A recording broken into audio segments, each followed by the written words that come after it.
Janata garage తర్వాత young tiger junior NTR నటిస్తున్న 20వ చిత్రం జై లవకుశ. బాబీ డైరెక్షన్లో కళ్యాణ్ రామ్ ఈ సినిమా నిర్మిస్తున్నారు. తారక్ ఫ్యాన్స్కు చిత్ర నిర్మాత కళ్యాణ్ రామ్ శ్రీరామనవమి కానుక అందజేశారు. శ్రీరామనవమిని పురస్కరించుకుని Jai Lavakusa title logo motion పోస్టర్ని లాంచ్ చేశారు. ఈ లోగో రాకతో జూనియర్ ఎన్టీఆర్ 120వ సినిమా టైటిల్ మిస్టరీ వీడినట్టయింది. ఈ చిత్రంలో ఎన్టీఆర్ త్రిపాత్ర చేస్తున్నాడు కాబట్టి అందుకు తగ్గ టైటిల్ ఇదని ప్రశంసలు వస్తున్నాయి. తాజాగా రిలీజ్ చేసిన Jai Lavakusa title motion poster ఫ్యాన్స్కు ఆకట్టుకుంటోంది. ఎన్టీఆర్ సరసన రాశి ఖన్నా నాయిక. మరో హీరోయిన్ విషయంలో క్లారిటీ లేదు. సమంత అని కొందరు, నివేదిత థామస్ అని మరికొందరు, అనుపమ పరమేశ్వరన్ అని మరికొందరు అంటున్నారు. నందమూరి ఆర్ట్స్ పతాకంపై కళ్యాణ్ రామ్ ఈ చిత్రాన్ని నిర్మిస్తున్నారు. దేవిశ్రీ ప్రసాద్ స్వరాలు సమకూరుస్తున్నారు.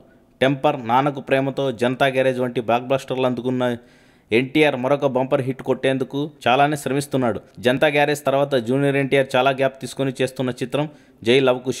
ఎన్టీఆర్ కెరియర్లోని అత్యంత భారీ బడ్జెట్తో నిర్మిస్తున్న చిత్రం ఇది.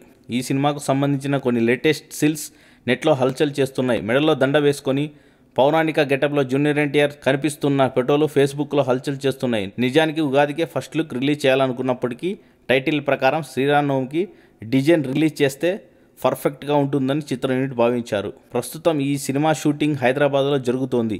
ఈ సినిమాలో ఒక పాత్రలో నెగిటివ్ ఛాయల్లో కనిపించబోతున్నాడు ఎన్టీఆర్. ఈ నెగిటివ్ క్యారెక్టర్కు సంబంధించిన మాస్క్ ఫోటోలు కూడా నెట్లో హల్చల్ చేసిన విషయం తెలిసిందే.